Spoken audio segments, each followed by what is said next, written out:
Hello students, आज हम करेंगे half yearly examination class 8 2025-26 social science का क्वेश्चन पेपर ना। जिन बच्चों के जो सोशल साइंस का एसएसटी का एग्ज़ाम है वो कुछ दिनों में आ रहेगा, तो आपके लिए ये वीडियो वेरी इंपॉर्टेंट है। So let's start with section A, multiple choice questions, 1 mark. Now first question है एमसीक्यूज का, which fundamental right is linked to work place safety and fair wages. ना ऐसी कौन सी फंडामेंटल राइट है, fundamental right which is linked to safety in the work place safety और उसके साथ साथ फेयर वेजेस। नाउ ये कौन सी राइट है? It is the right to life. Under the right to life people have the right to work in safe workplaces and to be paid fair wages. So option C right to life जो article 21 में आता है ये correct answer होगा। फिर second, the soil type most suitable for growing cotton is. Now ऐसा कौन सा सॉइल टाइप है which is most suitable for growing cotton? It is black soil, also called regur soil. It is found in the Deccan region, including parts of Maharashtra, Madhya Pradesh and many other states. तो जो black soil है, it is found in these states in the Deccan region, Deccan Plateau, और it is the most suitable soil type for growing cotton. और इसका second name है Regur soil, REGUR. Regur soil is the second name of black soil. ठीक है। फिर next question, the green revolution in India mainly focused on which type of crop. जो green revolution होता है India में कौन से साल में?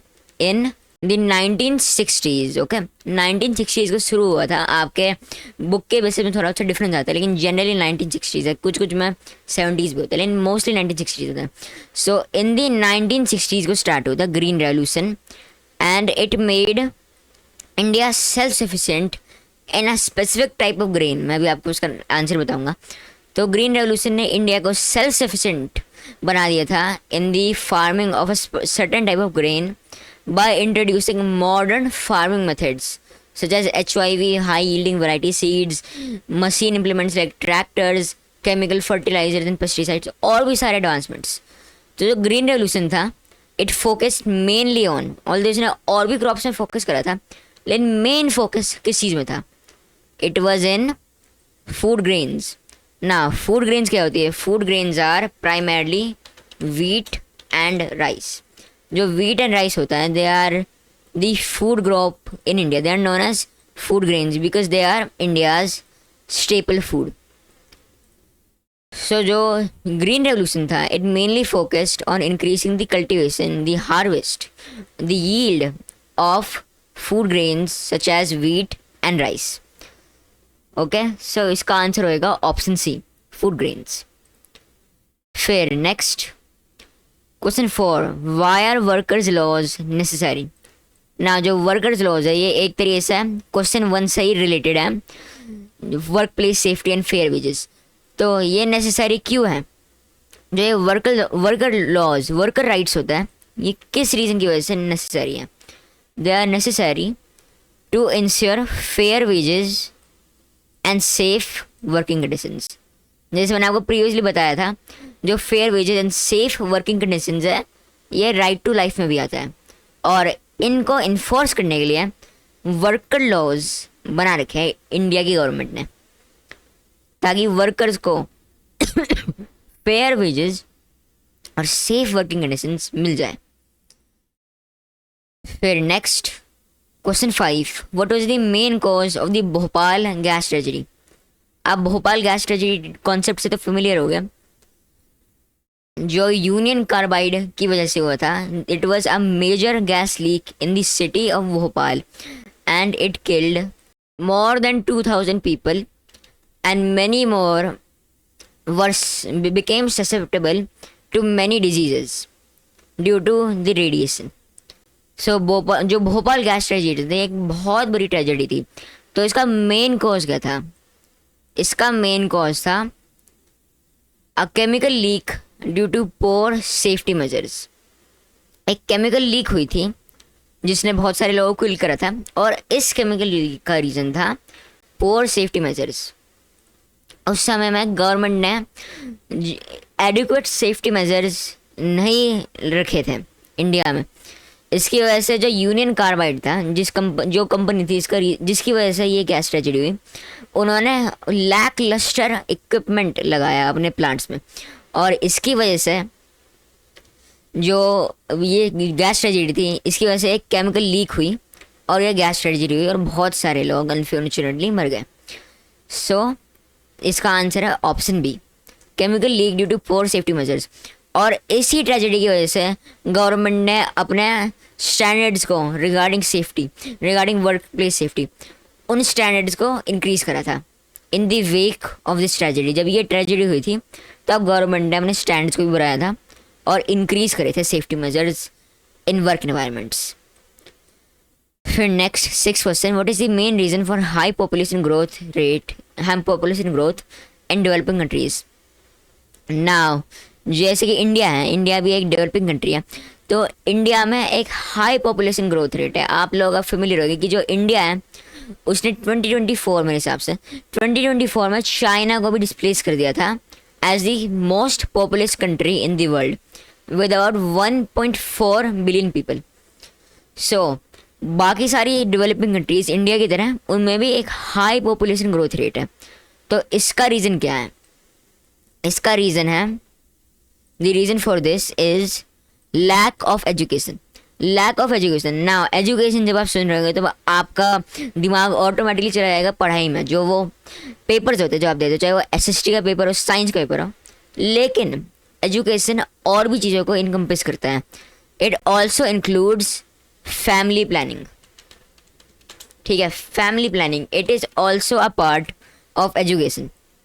लेकिन due to high rates of illiteracy in India, अब तो वैसे थोड़ा सा इंक्रीज हो रहा है, थोड़ा सा रिड्यूस हो रहा है, लेकिन due to a high lack of education India में बहुत सारे लोगों को फैमिली प्लानिंग के बारे में अवेयरनेस नहीं थी।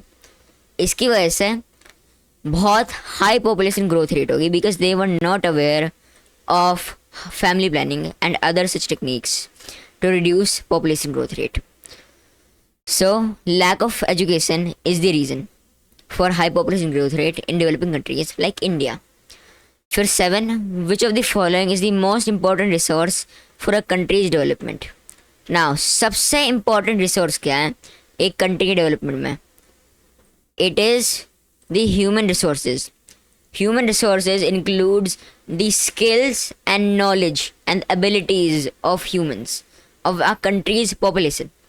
Now जो land, water, minerals ये सारी resources है, ये important तो है लेकिन ये अपने आप important नहीं है। समझ रहे हो?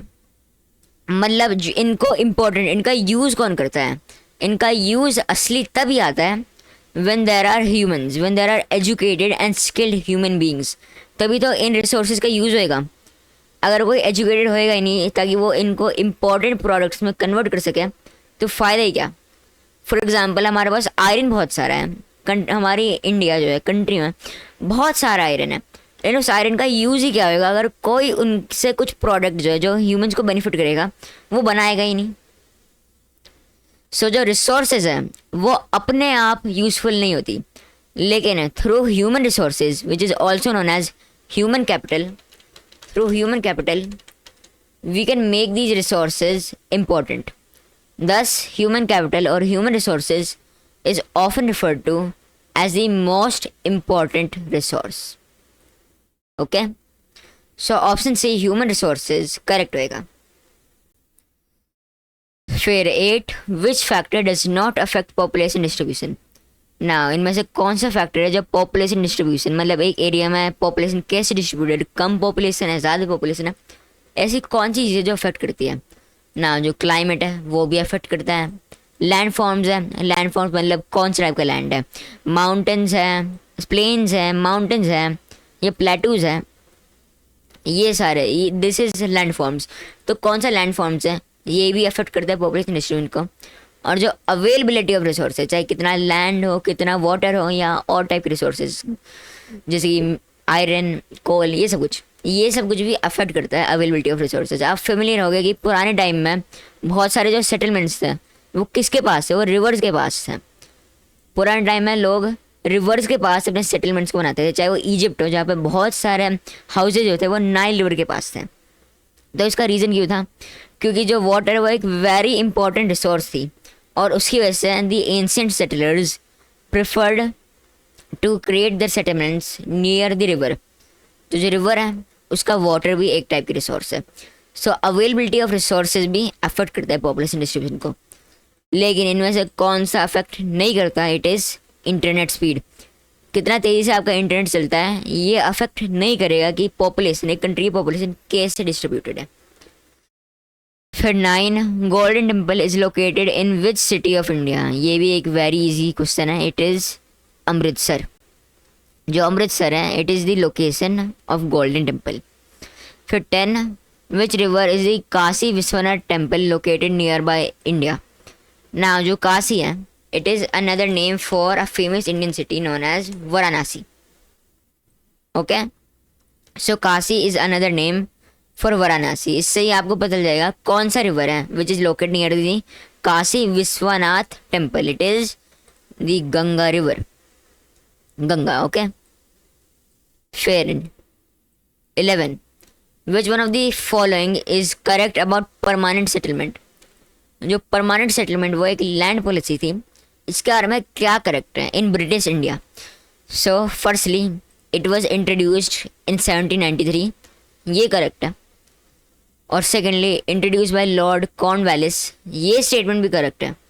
लेकिन जो सी है, C statement introduced in South India, ये इनकरेक्ट है कि South India generally includes Kerala, Tamil Nadu, ऐसे टाइप स्टेट्स। लेकिन जो परमानेंट सेटलमेंट सिस्टम था it was introduced in Bengal, Bihar and Odisha, जिसको उस समय ओडिशा बोलते थे। जब ब्रिटिश इंडिया था तब ओडिशा को हम ओडिशा बोलते थे।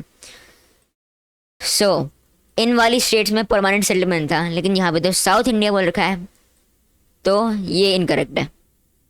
फिर last, land was divided into mahals, this is also incorrect statement. जो महल्स था, mahals, it was divided in the Mahalwari system.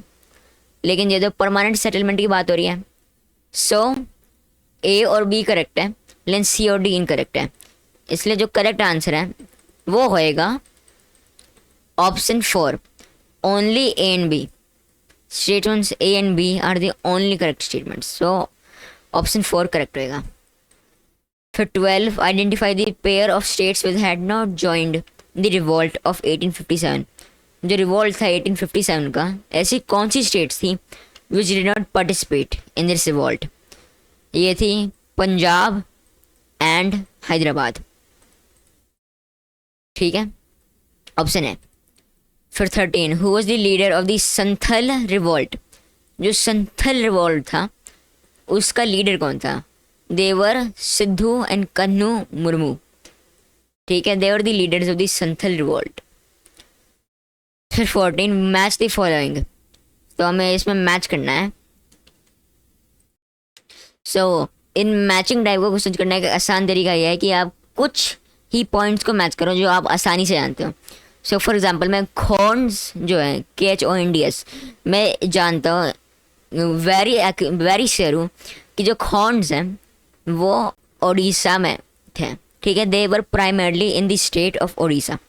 So because of this यहाँ पे 2 ही ऑप्शन है जिसमें 2 को ए से मैच कर रखा है, it is A and D. ठीक है, सो जो बी और सी है ये ऑटोमेटिकली रॉन्ग आंसर हो जाएगा। फिर में ऐसा कौन सा नेक्स्ट ट्राइब है, याद रखना ये सारे किसके नाम हैं, these are the names of tribes, और हमें इनको मैच करना है इनके मेन एरिया से, मतलब जिस जगह ये प्राइमरली रूल करते थे, प्राइमरली इनहेबिट करते थे, कौन सी जगह रहते थे। सो खॉर्न्स जो है वो उड़ीसा में रहते थे। सो इसलिए ऑप्शन ए या डी इनमें से कोई एक करेक्ट होएगा। फिर मैं मैच करता हूँ खरवर को। सो जो खरवर लोग थे वो कौन सी स्टेट्स को प्राइमरली रहते थे, दे primarily lived in Uttar Pradesh. So 2A और 4C। ना इनमें ऐसा कौन सा ऑप्शन है जहाँ पे जो 2A है और 4C है वो दोनों करेक्ट है, तो ये होएगा ऑप्शन है। ऑलराइट, ऑप्शन है मैं खोन्स को उड़ीसा से मैच कर रखा है और खरवर को उत्तर प्रदेश से मैच कर रखा है, इसलिए ऑप्शन है करेक्ट होएगा। फिर 15 which one of the following has been taken from the British constitution, जो ब्रिटिश कॉन्स्टिट्यूशन था उनमें से क्या लिया गया था। सो ब्रिटिश कॉन्स्टिट्यूशन में से लिया रखा था Lok Sabha speaker. Okay, this was the concept which is borrowed from British constitution. जो फंडामेंटल राइट्स था ये बारो किया गया था the bill of rights in the USA. So ये इनकरेक्ट होएगा, और बाकी सारे जो कॉन्सेप्ट्स हैं वो भी डिफरेंट कंट्रीज से ले रखे थे, लेकिन जो लोकसभा था it was inspired by British constitution. फिर 16 writs can be issued by. Now इस क्वेश्चन को आंसर देने से पहले रिट्स का मतलब क्या होता है। Writs are a legal order given by a court to someone to do और नॉट टू डू समथिंग। मतलब एक लीगल ऑर्डर होता है जो कोर्ट देता है, चाहे वो सुप्रीम कोर्ट हो या हाई कोर्ट हो। यस, सुप्रीम कोर्ट जो है वो भी देता है लेकिन हाई कोर्ट भी देता है, इसलिए जो ऑप्शन डी है वो करेक्ट होएगा। याद रखना यहाँ पे सुप्रीम कोर्ट भी दे सकता है, जो रिट्स है वो इश्यूड हो सकते हैं सुप्रीम कोर्ट से भी और हाई कोर्ट से भी, लेकिन जो डिस्ट्रिक्ट कोर्ट्स है भी, सिविल कोर्ट्स और ग्राम पंचायत से ये नहीं दे सकते। ओके, अच्छा जो रिट्स है वो बेसिकली एक लीगल ऑर्डर है given by either the supreme court और हाई कोर्ट, जो किसी इंसान को, किसी इंडिविजुअल को इंस्ट्रक्ट करता है कि वो ये चीज़ करे या ना करे। सो ऑप्शन डी करेक्ट रहेगा, हाई कोर्ट। फिर 17 व्हाट इज सेक्युलरिज्म। सेक्युलरिज्म की डेफिनेशन क्या है। So the idea that a country separates religion from its government and maintains a neutral stand towards all religion. There is no national religion, यहाँ पे गलती से लिख दिया, there is no national religion in secular. याद रखना, no national religion, no national religion in a secular country. Okay, so that is the meaning of secularism, जहाँ पे एक कंट्री जो है, एक गवर्नमेंट है, वो सेपरेट करती है कंट्री को रिलीजन से और एक न्यूट्रल स्टैंड को मेंटेन करती है। हर एक रिलीजन, चाहे वो हिंदुइज्म हो, इस्लाम हो, क्रिश्चियनिटी हो, कोई भी रिलीजन हो, उनके ऊपर न्यूट्रल स्टैंड मेंटेन करती है। और साथ में एक भी, कोई भी सेकुलर कंट्री में कोई भी नेशनल रिलीजन नहीं होती, किसी भी रिलीजन को एक स्पेशल स्टेटस नहीं दिया जाता, और हर एक सिटीजन के पास फ्रीडम होता है to practice and propagate their religion. फिर मैच द फॉलोइंग ना, यहाँ पे हमें सब्जेक्ट्स को उनकी लिस्ट से मैच करना है कि ये कौन सी लिस्ट में होते हैं ना। वापस हम वही वाली ट्रिक को यूज़ करके जहाँ पे जिसका में आता है उसको मैच करेंगे, और अगर वो उस लिस्ट में प्रेजेंट है तो उसके बेसिस में हम आंसर करेंगे। तो फर्स्ट है करेंसी। नाउ जो करेंसी है वो किस में आती है, करेंसी, कॉइनेज, मिंटिंग, ये सब कुछ किस में आता है। It is in the union list. ठीक है, ये सारे सब्जेक्ट्स यूनियन लिस्ट के पार्ट है। सो इनमें से ऐसा कौन सा ऑप्शन है which matches 1 to A, currency to union list. It is option C. इनमें से कोई भी और ऐसा कोई भी ऑप्शन नहीं है जिसमें करेंसी यूनियन लिस्ट से मैच है with the exception of option C. So option C automatically correct हो जाएगा, हमें बाकी सारे देखने की ज़रूरत ही नहीं है, क्योंकि अगर ये इससे ही मैच हो गया तो बाकी सारे ऑटोमेटिकली करेक्ट होएंगे। ये एक अच्छा तरीका है ताकि आप क्विकली इन टाइप के क्वेश्चंस को कर सको बिना फालतू टाइम वेस्ट करें इन टाइप के क्वेश्चंस में। फिर 19 which of the following provision is not included in the right to freedom. इनमें से राइट टू फ्रीडम का पार्ट कौन सा नहीं है। So it is abolition of titles. जो अबोलिशन ऑफ टाइटल्स है it is part of right to equality. Abolition of titles मतलब जो ऐसे कि महाराजा, राजा, कोई भी सिटीजन अपने आप को एक महाराजा या राजा या इसकी तरह और कोई टाइटल नहीं दे सकता या ले सकता। या कोई फॉरेन बॉडी है, कोई फॉरेन कंट्री भी उस सिटीजन को एक टाइटल दे रही है तो वो एक्सेप्ट नहीं कर सकता। वो सिटीजन बस वही टाइटल एक्सेप्ट कर सकता है which are related to military and academic, और जो गवर्नमेंट देती है। ठीक है, लेकिन इसके अलावा बाकी सारे जो टाइटल्स हैं दे हैव बिन बैंड या अबॉलिस्ड। सो ये किस में आता है, ये आता है राइट टू इक्वालिटी में, इसलिए it is not included in right to freedom. जो राइट टू एजुकेशन है वो राइट टू फ्रीडम में इंक्लूडेड है, और जो बाकी सारी राइट्स है वो तो ऑब्वियस होगी, freedom to form association and unions और freedom of speech and expression, ये सारे ऑब्वियसली राइट टू फ्रीडम में आते हैं। फिर 20, what is right to information? So, right to information is the fundamental right of every Indian citizen to ask for and receive information from the government. ये हर एक citizen की एक fundamental right मानी जाती है। तो ये हर एक सिटीजन की राइट है, खासकर इंडियन सिटीजन की, to ask for and receive information from the government. अगर ये इंफॉर्मेशन है सिटीजन की सेफ्टी से रिलेटेड है तो government is obligated to answer within 48 hours, और अगर ये इन्फॉर्मेशन ऐसी जनरल सी है then the government has to answer within 30 days. So ये एक फंडामेंटल राइट मानी जाती है, द राइट टू इन्फॉर्मेशन और RTI। ओके, ठीक है, और ऐसे ही हमारा पूरा का पूरा सेक्शन है कंप्लीट हो जाता है। नाउ हम इस वीडियो के नेक्स्ट पार्ट में करेंगे सेक्शन बी। नेक्स्ट पार्ट में हम क्वेश्चन को सॉल्व करेंगे, जैसे कि unless this factor is responsible for soil erosion, describe any three functions of the speaker of Lok Sabha, state any three differences between Zamindari and Ryotwari system, resource is important for all living things, justify the statement, why did the British forces Indian farmers to grow commercial crops, what was the doctrine of lapse and how did it affect the rulers of India, and cite 3 examples to prove that Indian Constitution is dynamic। तो इस video के next part में हम इन सारे के सारे questions को complete करेंगे ऑफ सेक्शन है। ऑल राइट, ठीक है। So I hope you all enjoy the video and learn something new, and best of luck for your SST exams.